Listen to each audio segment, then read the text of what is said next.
how to turn off or on compress videos on VK on Android or iOS phone. Hello guys, in today's video I'm gonna show you how to turn it off or on.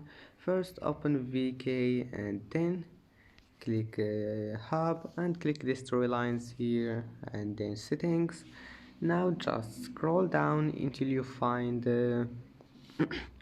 until you find here this one, app settings. Scroll down and here you will find